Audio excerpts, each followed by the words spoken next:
Yes, there is, Brad Bodkin, because that is the latest name being moved today, 2 days before the NBA trade deadline coming up on Thursday. But as Brad mentioned, the Bulls are making moves today. They have made quite a few, 2 of them thus far, Christopher.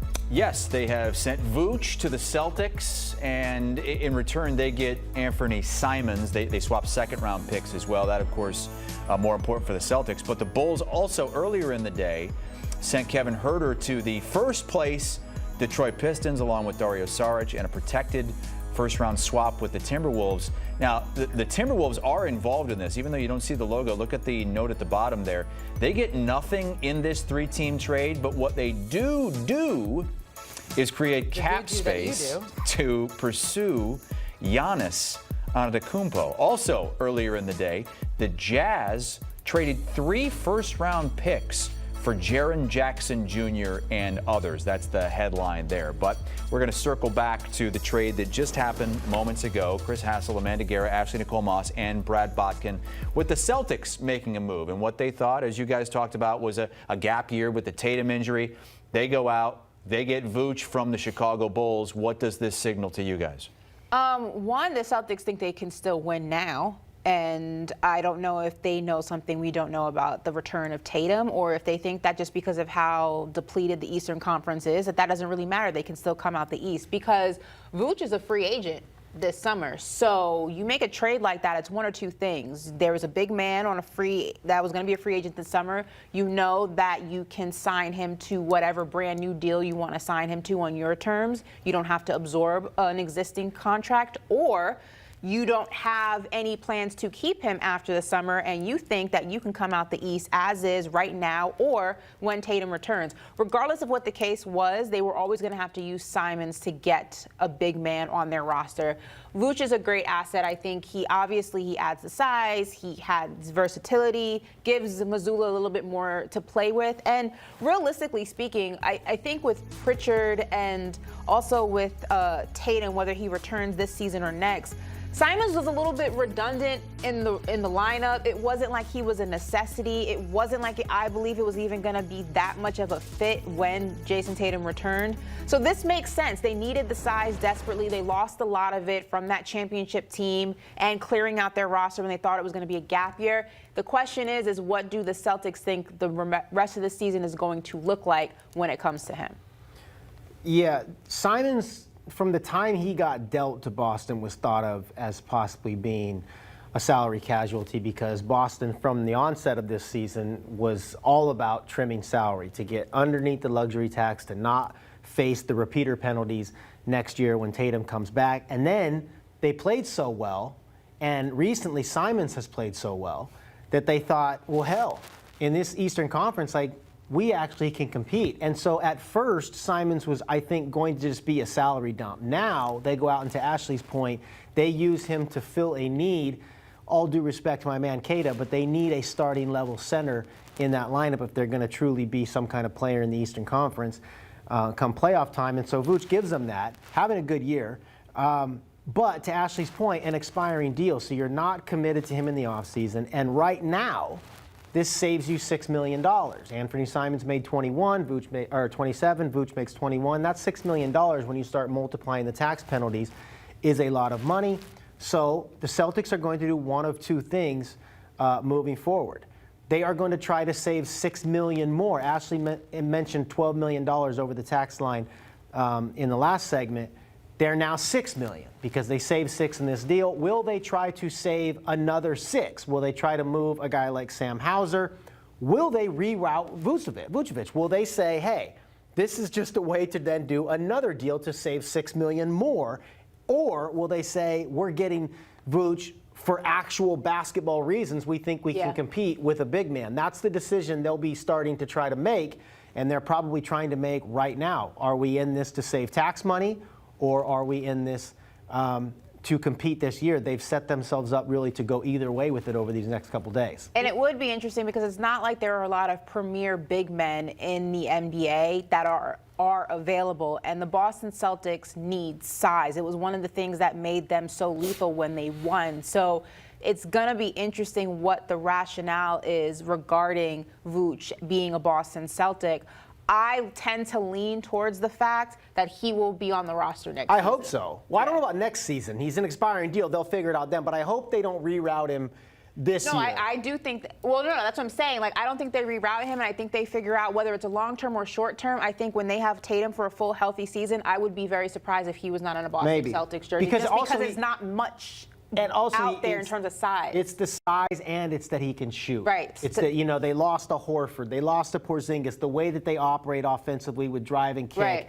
they need a big man that can stretch the floor. It serves everything that they function with offensively. So, yeah, good fit. I think they'll figure out the extension next year. The question is, and I would doubt they reroute him after this, but I'm telling you right now, the question is he on the team for more than 2 more days? And if he is, then he feels a need. But there is still a possibility that they try to save that extra $6 million. Okay, we'll see what happens in the next 2 days regarding that. And then, of course, with Jason Tatum, if he comes back or not. Let's talk about the biggest name out there. It is Giannis. We are all waiting to see what happens. And please take this with a grain of salt. So many reports. Reports are that he would like to go to the Timberwolves. Yes, I want a big disclaimer at the bottom of the screen. Reports that he would like the Timberwolves or the Heat. We've seen what the Timberwolves did today. Very small, but making room. We've heard from the Miami Herald that the Heat are willing to give up multiple first-round picks, plus Tyler Hero, plus more, in order to get Giannis. Brad, how are you reading all the tea leaves when it comes to Giannis right now? It's so listen, the incentives in this deal. Giannis wants to do this now, even though he doesn't want to be the bad guy and say it. Supermax, baby. That's exactly right, because he becomes extension eligible 6 months after a trade goes down. So if he waits until the summer, then the 6-month clock starts then, and he can't sign the extension till like next January or February. And what if he tears his ACL? Whatever. The quicker they can get this extension done, the better. So he wants to trade now, doesn't want to come out and say it. The Bucks, everybody's living in like a post-Luka world where you rush a deal and you don't open it up to enough bidders to get your best return. And the Bucks will have more bidders in the summer when teams have extra draft picks, when the 7-year time clock stretches out to 2033. There's just more flexibility with roster spots to get things done in the summer. So the Bucks probably wouldn't mind waiting. And to me, that's the $1 million question over these next 2 days. Does Giannis get his way behind closed doors? He wants it done now. He does not want to wait till the summer, whether he'll say or not. Do the Bucks hold on to it and stand firm and say, we can get a better deal? We're not going to sell out early like the Mavs did with Luka. This is our one chance to fully cash in and wait until the summer. So we're hearing all these teams. I think the chaos agent in us all would hope for this to go down in the next 2 days, and we've got a lot to talk about, and we've got a new power structure to discuss possibly. But the Bucks are not going to do something for the sake of doing it. How much does Giannis get a say in all of this? I mean, he's out right now with the injury, staying out till after the trade deadline. We don't know if he's He gets a lot of say because he can threaten to not re-sign. Okay. That's the leverage card that he can play. He could say they could say like they might get the best deal from Portland. They might get the best offer from wherever, and he can just say, I'm not re-signing there.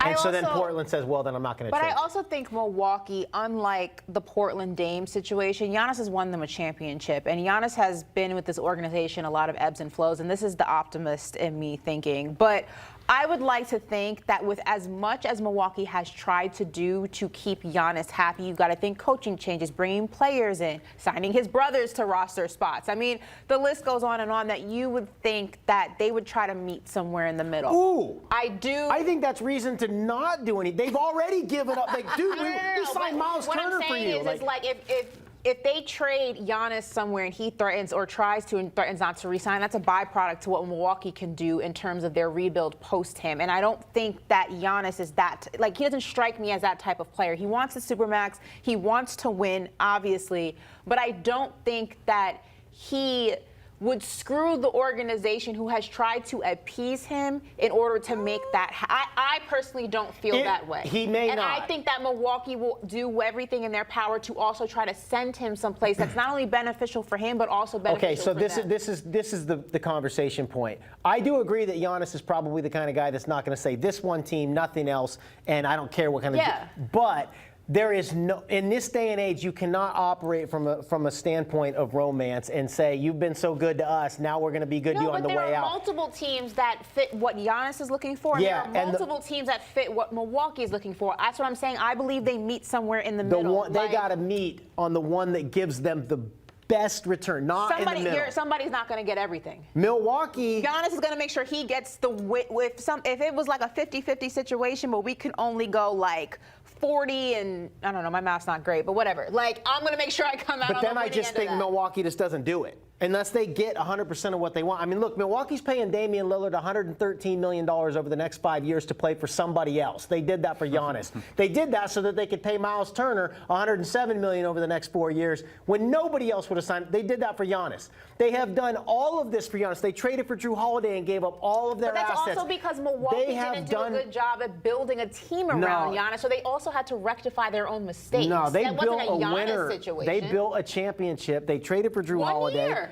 In Milwaukee, that's something all these teams what I'm saying is they did not do anything to help their star, their superstar, their megastar be in a position to do that multiple times. No, they tried. They traded for Damian Lillard. They tried. It didn't work. Like, they have given up everything, and now they're going to pay for it. Didn't even want to go to Milwaukee. It doesn't matter. They tried. How much? I mean, you did mention this. I mean, with what Miami said they're willing to offer, potentially what the Timberwolves could offer with other teams, how much more could they get if they waited for the summer as opposed to the trade deadline? Yeah, I mean, everyone has a different mindset in the postseason. Exactly, when their exactly. Season, you have more offers that can come your way, right? Because you got to think about it. In the postseason, if you thought you were going to be a playoff team, and either you were, but you got bounced in the first round, or you weren't, the front office's mindset starts working differently. The postseason changes everything. Right now, there are 3 teams that aren't involved in this that have the best packages to offer. That is the Spurs, that is the Rockets, and the Thunder. You think San Antonio goes after Giannis? Well, I'm just saying they hadn't. Probably not, but they have the best packages. If the Rockets said right now we're getting in,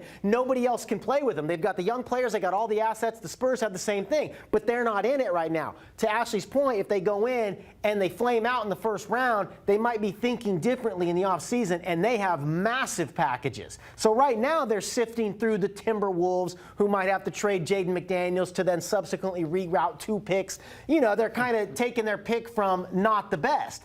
But if the Spurs were to get involved, if Houston were to get involved, if somehow OKC with all of their assets and young players, and that might be more possible after the postseason. Yeah, that'd be greedy though. Come on, OKC, you don't need any more. Well, there is a report that Damian Lillard's trying to get involved again and get his now Portland Trailblazers. We're getting Milwaukee West. Yeah, right. Dame just and Drew Holiday's there too. With Drew Holiday, they switched Drew Holiday for Dame. Oh now we can get the whole band together. I would literally trade for Drew Holiday for the Knicks. I got to think about how to take this. Hold on. I got to think about how to take this. I could get Drew Holiday in a Knicks jersey. Oh my God, I would be so happy. Oh, who wouldn't? Yeah. Is this where we do like the not safe for work? Right? I know. Hold on. Where do I go with this? We're sifting through all the reports and the rumors here with less than 48 hours now until the trade deadline. You know, Giannis is the big pie in the sky, and there's Jaws out there too. But how about Domantas Sabonis and the reports that the Kings, and these reports are from Clutch Points and Hoops Hype, that the Kings and Raptors are talking about this deal. Listen, the Raptors are a team to watch in all of this because they are the classic, and they have the history of having done this, a team that's sort of right there, and we don't care about long term if he's going to re-sign. They went and got Kawhi, and they won. Domantas Sabonis is not that level of a player. They're probably not as close to winning as they were back in the Kyle Lowry and DeRozan days when they brought in Kawhi Leonard. But they're a team to watch because they're right on that second tier in an Eastern Conference that's winnable. And Sabonis is interesting. You know, he's a guy that helps a ton of teams, as the way that teams operate now with high post facilitators. Not you we don't get too much into the X's and O's of basketball, but I mean the way that he can function with two-man game. He has stretched his game to be able to shoot. He's one of the best rebounders in the world. Now defensively, he doesn't bring what you would think he would according to his size, but he's a really good player that has gotten, I think, forgotten in the mess that is the Kings. Like, what are they doing with Russell Westbrook and DeMar DeRozan and Zach LaVine and Domantas? They've sort of become this punchline, and it's easy to do because it's the Kings, that you forget that in another situation, each one of these guys, like a DeRozan or certainly a Sabonis, is an all-star level player and can help you in the right predicament. And so I think that's the way that teams are evaluating Domantas Sabonis right now. Look, it's all sort of gone to waste in Sacramento, but this is a guy that can really help us.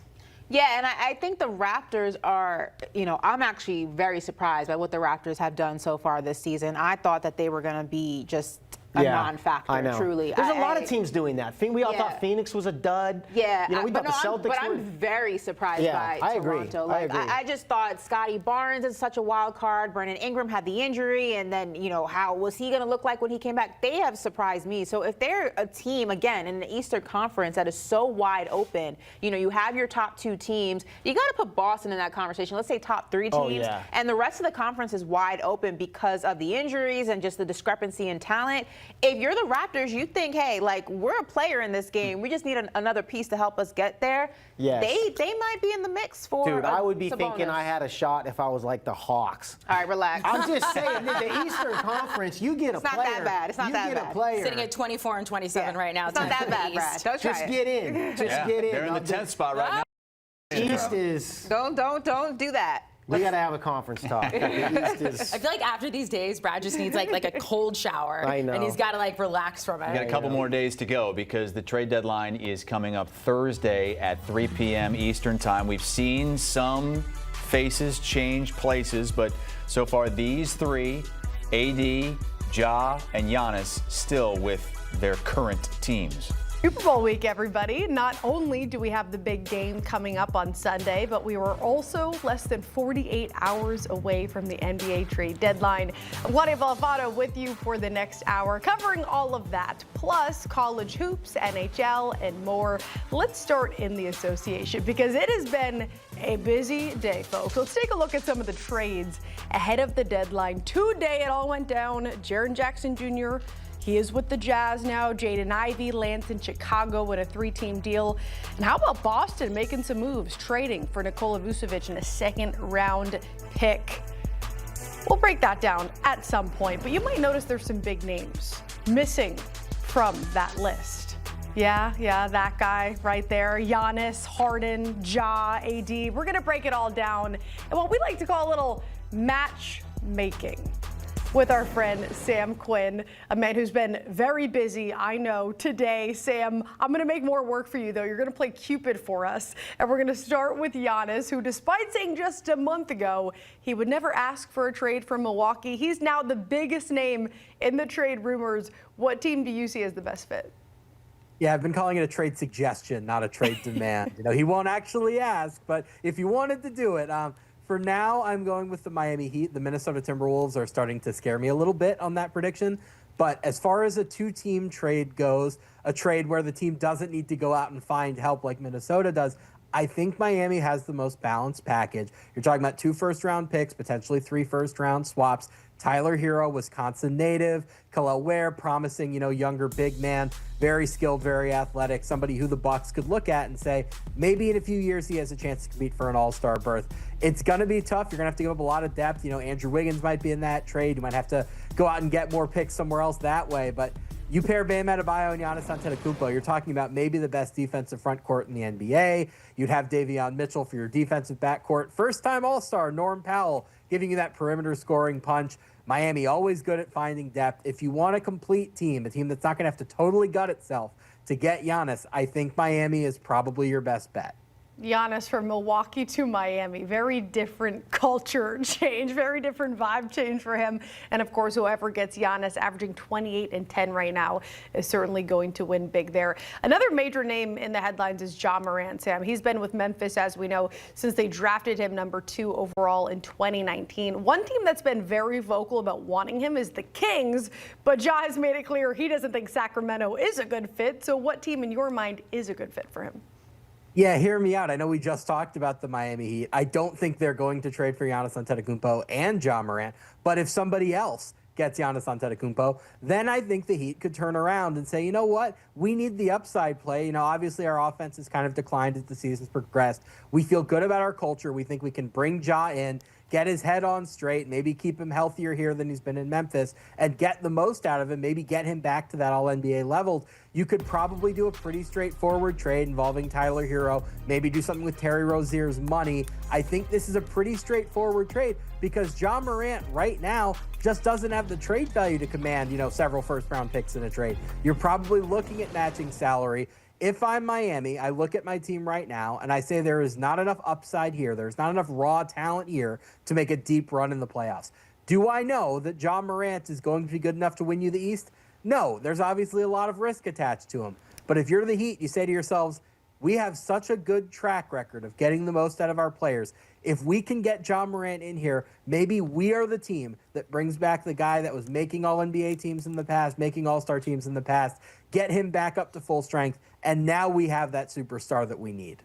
And make their way up the East. I feel like if you're a Miami fan and you're watching this show, we just talked about Ja or Giannis being the two possible options. I'm sure they're happy to hear those two names. On Monday, we heard Shams report that the Clippers and James Harden are working through some trade options, plural.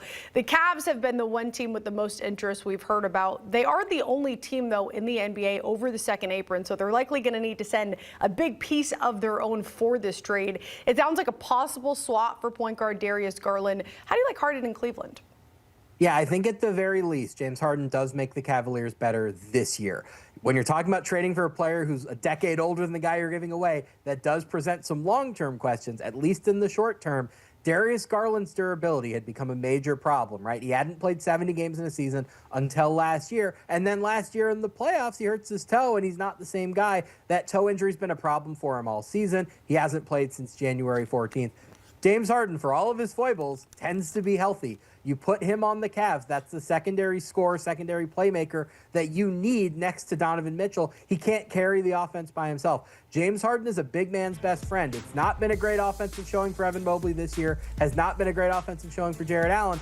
James Harden could get them all the easy shots near the rim that they could imagine. So, look, would you have some defensive questions there? Sure. James Harden, not a great defender. Well, Darius Garland isn't either. You're trading a young guy for an old guy. There's risk baked into that. But if you're just asking what gives us the best chance to win the championship this year, I think James Harden is better for them than Darius Garland. And as we've seen, when he asks for a trade, he gets it. Houston, Brooklyn, Philly. This would be the fourth. Last on the list is Anthony Davis, who was part of that massive Luka trade just a season ago. He's in the midst of another injury-riddled season. You just talked about the other guy not having injuries. This is a guy with injuries year after year. His agent, Rich Paul, has said it's his best interest to be traded, but AD has come out and said, I didn't say that, my agent's saying that. So Sam, what landing spot do you see as the best fit for him?